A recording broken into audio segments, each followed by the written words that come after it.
Bonjour et bienvenue sur TV Land, votre web télévision locale. Au sommaire du journal de ce lundi 15 décembre, laïcité, tout d'abord au Collège Albret de Dax, suivi d'une conférence de l'association Laïcité 40. Et nous finirons par le marché de Noël à Seignos. Le 9 décembre 1905 est votée la loi de séparation des églises et de l'État. Devenue journée nationale de la laïcité, il est recommandé aux établissements scolaires de consacrer un moment à la lecture de la charte de la laïcité à l'école. Au collège d'Albret à Dax, enseignants et élèves ont fait plus que ça, avec toute une après-midi consacrée à la laïcité. Regardez. Organisée par le collège avec les associations Laïcité 40, Vivre Ensemble et la compagnie Arguia Théâtre, cette journée de la laïcité s'est déroulée en deux temps. D'un côté, conférences et échanges avec Pierre-Antoine Legoutière autour de la laïcité et du vivre ensemble. Et de l'autre, dans le foyer transformé en dortoir, les élèves des 6e Action Citoyenne ont joué devant leurs camarades une scénette sur le thème de la laïcité. Je crois. Elle est folle. Je crois ce que croit mon père, à ce que croit ma mère. Non, elle est morte. Moi, je voudrais croire. Chez nous aussi, on ne croit pas comme ici. Ici, c'est qui? Ici, c'est maintenant. Ici, ce sont les professeurs. Ici, c'est le nouvel ordre. Ici, la terre est carrée. Chez nous, elle est ronde. Chez nous, la terre, c'est surtout de l'eau. Chez nous, la terre, elle est ronde et bleue. C'est un spin-off d'une pièce de théâtre qu'on va jouer à l'Atrium, qu'on a travaillé avec un professionnel. C'était en fait la laïcité, donc la laïcité c'est l'égalité pour tous par rapport aux religions. Donc voilà, c'était pour faire un peu plus connaissance, pour mieux apprendre et donc pour ça on a fait un petit théâtre. C'est un défi de le faire avec des 6e parce que pour les 6e, ce sont des valeurs qui restent abstraites en début d'année. Mais ils nous ont montré qu'ils étaient capables de s'approprier ces valeurs-là. Et c'est un texte qui est très difficile. Au début, la première fois, ils ne le comprenaient pas du tout. Et au fur et à mesure, ils se sont appropriés le texte, les notions, les valeurs. Et maintenant, ils sont complètement dedans. Et on les voit même dans leur préparation. Il y a une entraide, il y a une prise en charge des uns et des autres. Et ça a changé leur attitude dans la classe. Donc pour nous, c'est un pari, mais qu'on est content d'avoir pris, parce qu'on considère que c'est un pari réussi. Cette pièce de théâtre n'est en fait qu'une partie d'un projet plus global qui va se construire au fil de l'année scolaire. On travaille sur la laïcité et bien sûr sur les valeurs de liberté qui y sont attachées. Et de là, on voudrait aussi balayer les autres valeurs républicaines, l'égalité, la fraternité, puisque au cours de l'année, on va également travailler sur l'égalité à travers un rallye sur l'égalité filles-garçons, mais également avec le concours de l'infirmière du collège, Madame Balloz, une action avec l'association ELA, et travailler sur l'égalité entre malades et bien portants. Et puis également, à la fin de l'année, nous voudrions emmener nos élèves à Paris pour visiter les hauts lieux de la citoyenneté, l'Assemblée nationale, le Sénat, et également voir les lieux de culte des 3 grandes religions monothéistes, parce que la laïcité, c'est pas le refus de la religion, c'est la liberté de croire et de laisser croire. Le 7 mai, ces élèves se produiront sur la scène de l'Atrium avec une autre pièce de théâtre, toujours dans le cadre de leur projet Citoyenneté, un projet qui a d'ailleurs été récompensé par le prix Laïcité 40. Après les collégiens, le grand public a pu aussi assister à une conférence organisée par Laïcité 40, dont l'intervenant principal était Jean-Louis Sanchez, président fondateur du collectif Vivre Ensemble et Fraternité.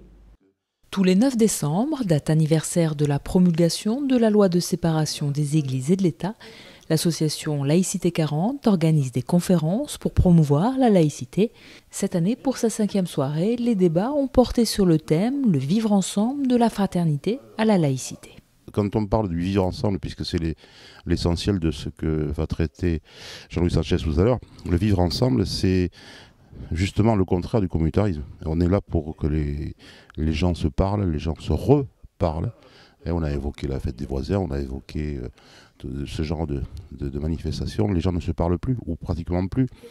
On est étrangers l'un à l'autre. Quand on lit dans la presse, Madame Trugmuche est morte depuis 6 mois dans son appartement, personne ne le savait, c'est dramatique. Dramatique qu'on puisse finir sa vie comme ça. Moi, j'ai appris énormément de choses quand j'étais sur le banc devant chez ma grand-mère, avenue Victor Hugo, avec toutes les vieilles dames du quartier. J'ai appris énormément de choses. Il n'y avait pas la télé, enfin, très peu. Il n'y avait pas les jeux vidéo. Il y avait la parole des anciens qui se transmettait. Et si on peut transmettre une parole, ce sera déjà aussi un grand pas de fait. Les défenseurs de la laïcité s'inquiètent donc d'une société devenue individualiste, induite par le communautarisme et le repli sur soi. Nous avons tendance tous à considérer que nous n'avons plus besoin de nos semblables et que nous pouvons au fond être indifférents. Et très vite l'indifférence tourne, je dirais, à l'hostilité. Et l'hostilité engendre à ce moment-là l'envie de repli, et on voit ainsi des personnes soit se replier sur elles-mêmes, soit se replier sur des communautés d'origine religieuse, ethnique, qui sont le contraire de la République. La République, c'est l'adhésion à un projet collectif, à une vision collective. Donc nous sommes effectivement dans une période où la fraternité engendre le déficit de laïcité. Parce que, comme on se sent seul, on réintègre, au fond, des tribus. On est dans une société de tribus. Pour autant, des solutions sont possibles pour recréer du lien et améliorer le vivre ensemble. Les rythmes scolaires, par exemple, sont aujourd'hui une occasion de faire vivre des liens intergénérationnels entre les aînés d'un quartier qui pourraient venir expliquer leur métier, qui pourraient venir expliquer ce qu'ils ont effectivement retenu de la vie, à des enfants qui ont besoin de cette écoute, de ce lien avec des générations différentes. Donc, nous sommes aujourd'hui convaincus qu'il y a des objectifs nouveaux à fixer à notre pays et que les conditions sont aujourd'hui réunies pour passer effectivement d'un individualisme forcené à une citoyenneté et une solidarité réinventée. Ce week-end, Seignos a fêté Noël en avance au centre du village avec un marché de Noël et des animations pour petits et grands. Une nouveauté était au programme, une nouveauté que je vous propose de découvrir dans le reportage suivant.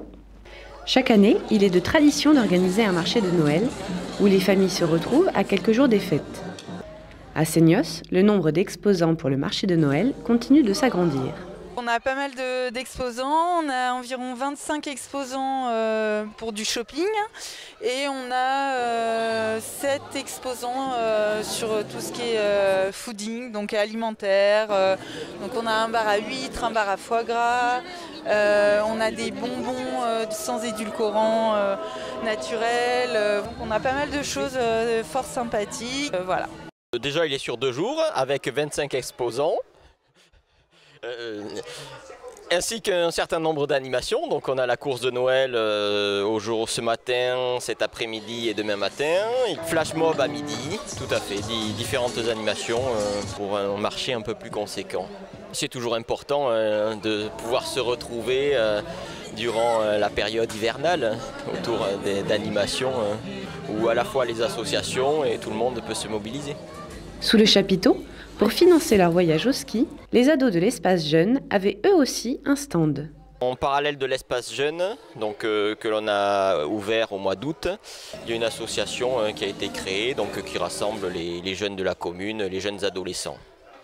C'est la première année qu'on est sur le marché de Noël et en fait les jeunes ont fait des productions pour financer une partie de leurs projets, de leur séjour, de leurs activités et en plus de ça on fait les papiers cadeaux. On a produit des portes pour mettre sur les... On a des cartes, des panneaux de porte. Après, on vend aussi des petits paniers. Des cabas. Ouais, des cabas. Des calendriers et des bonbons. Mais la grande nouveauté à Seignos, c'est la grande course de Noël organisée en 3 sessions sur le week-end. Il y a 20 énigmes qui ont été disséminées à travers Seignos. 20 énigmes qui sont cachées dans des objets, soit des faux cailloux, des boulons, des capsules et qui portent toutes sur l'esprit de Noël. Donc voilà, le Père Noël, ses reines, les légendes qui tournent autour de lui à travers le monde, voilà. Et donc les équipes sont équipées d'un GPS de randonnée. Et elles partent à l'aide du GPS, elles se dirigent, elles retrouvent donc ces objets. Dedans sont cachées les énigmes qu'elles doivent résoudre et donc elles ont 1h30 pour résoudre le maximum d'énigmes. Voilà. C'est un jeu de stratégie aussi, dans le sens où il y a des énigmes jaunes qui sont faciles à trouver et résoudre, orange un peu plus difficile et rouge très difficile à trouver et à résoudre. Donc après on peut la jouer stratégie et décider de résoudre par exemple que les énigmes qui ont une valeur à 3 points, c'est-à-dire les rouges, ou alors de viser que les jaunes à 1 point. Enfin voilà, c'est selon chaque équipe. Eh ben c'était très bien. C'était trop bien et j'ai aimé tout. Les énigmes, elles n'étaient pas trop éloignées, donc on a pu aller avec les enfants trouver chaque endroit. Et on a trouvé plein de choses. Week-end fort sympathique pour tout le monde, sans oublier l'incontournable passage du Père Noël et sa distribution de bonbons, en attendant de retrouver les cadeaux au pied du sapin. Joyeux Noël et bonne année! Voilà, cette édition est maintenant terminée. Je vous donne rendez-vous mercredi pour un prochain journal de TV Land, votre web télévision locale. Je vous souhaite en attendant de passer une excellente journée.